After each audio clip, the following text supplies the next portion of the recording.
In January, I focused on figure drawing. I ended up doing 37.5 hours of drawing over the month of January. During the time that I was figure drawing, I focused on 3 drills in particular. A visualization drill that I made up, an iteration drill, and a speed drill. So I made up this visualization drill.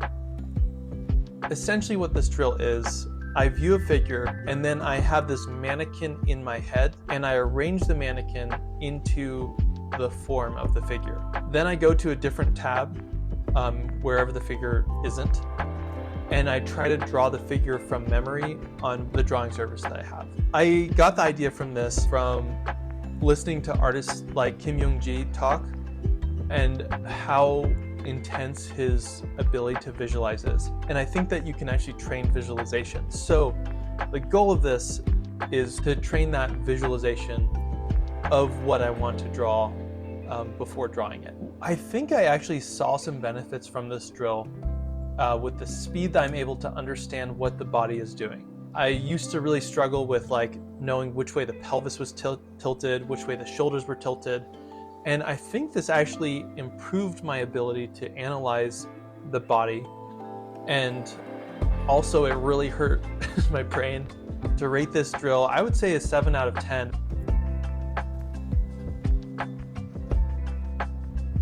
The second drill that I used with drawing is the iterative drawing drill. I learned about this from Sikra on YouTube, and I'm going to post the link below. It's really hard to overstate how insanely impactful this drill is. Essentially, what this method is to take something that you're drawing, draw it once, and then draw it 20 more times.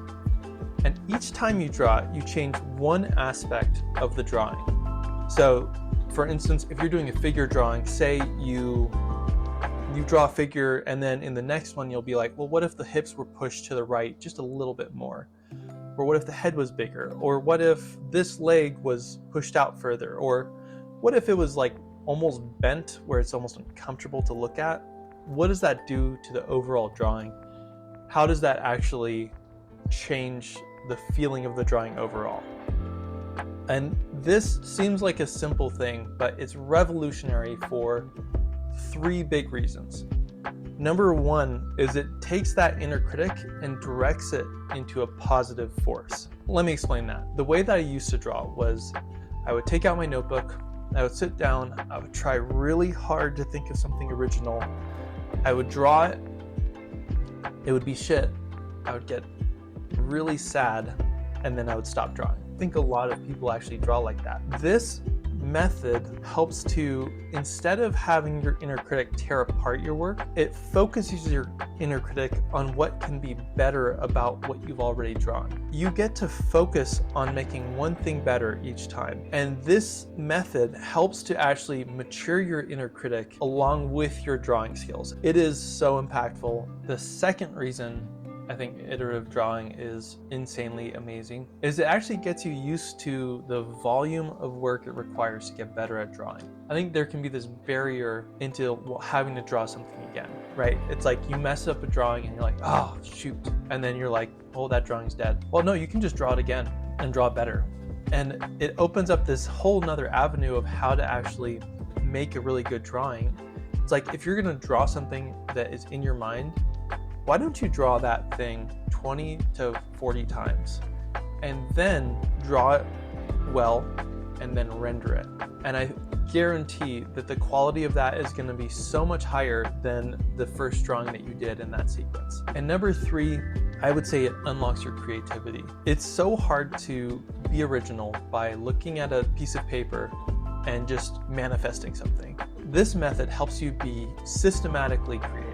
Be creative in one aspect of the drawing at a time, which really helps you, first of all, build that intuition, but it also helps you, I think, be more creative because you can change things until that they feel normal or banal, and then you can change them till they feel interesting.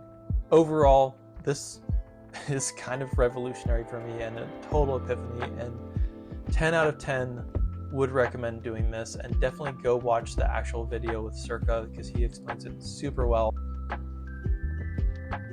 The last drill that I worked on was the speed drill. This is kind of a classic figure drawing drill they tend to recommend when you're starting figure drawing. So what this is you go through some figure drawing and you're doing 1 minute per figure every single time. And the idea of this is that you develop a flow and your figures start feeling less stiff. My experience with this, especially with starting out, has been mixed. I would say this reminds me of a concept by a book called The Art of Learning by Josh Waitzkin.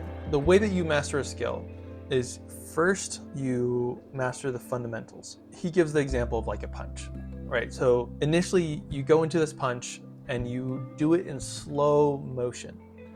And you do the motion over and over in slow motion, feeling every part of the chain of muscles that are incorporated into that punch. When you finally fully feel like that's integrated, and this can literally take weeks or months, then you start speeding up the punch.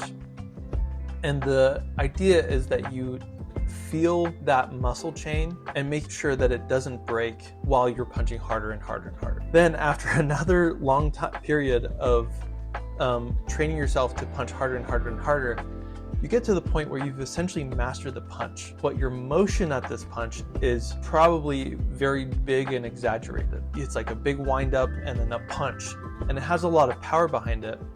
But the last step to becoming a master at something is what Josh Waitzkin calls making circles smaller. If you look at the pros or the greats, so people like Mike Tyson, when you see Mike Tyson punch, it doesn't make sense because it doesn't seem like he's moving that much, but people will be knocked out. The idea of this is that essentially when you've built this punch and the power behind the punch, you've developed this intuition and this feeling of what a good punch feels like.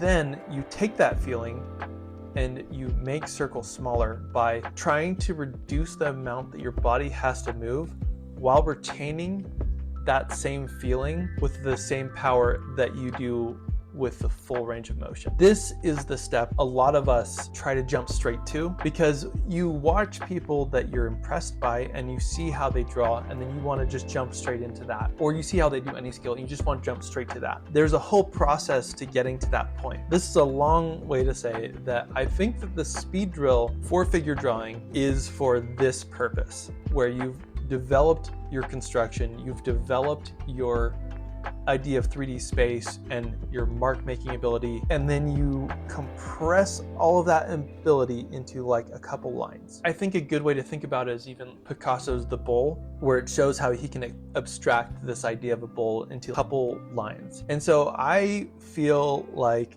though this is often recommended for beginners, it's not a good idea to do as a beginner because I don't think you fully understand what you're learning. I don't think that you have the concept of good construction.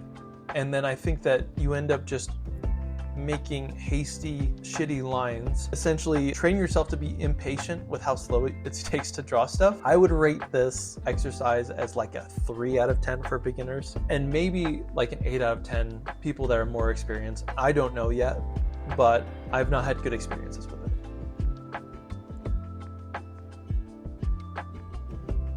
That brings me to the lessons that I've learned in January. The first lesson I would say is getting in the beginner's mindset.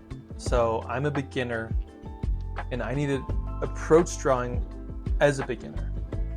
And that means that I actually spend time making sure that I understand the concepts fully. And I'm kind of divorced from my ego of getting it quickly. Sometimes I'll like learn a concept and I'm like, oh yeah, I get it. Squares, yeah, you know. But I don't get it. And I don't understand it. And what I've learned in this month is that I really need to slow down drawing over and over and over again until I feel like I've actually internalized the lesson. So that's number one. The second big lesson is sketching. You don't need to render something perfectly with hatching or with perfect shading or anything until you have a really good concept of 3D space and your construction. Sketching has been hugely instrumental, and knowing that I don't have to actually learn how to render anything yet I just need to focus on one aspect, just one. And that brings me to one more piece, which is to simplify as much as possible. Drawing is hugely overwhelming to take on. There's so many different aspects of it, so many different mediums, and I think that if you just choose one, whether it's an iPad or a pen and printer paper, something cheap that you're not super attached to, and then you just focus on learning one concept at a time, I think that is the way we can actually succeed at getting better at this. But overall, great first month, was able to get 37 hours of drawing in, and really excited for how this is going. So now get off YouTube and go do something with your life. See ya.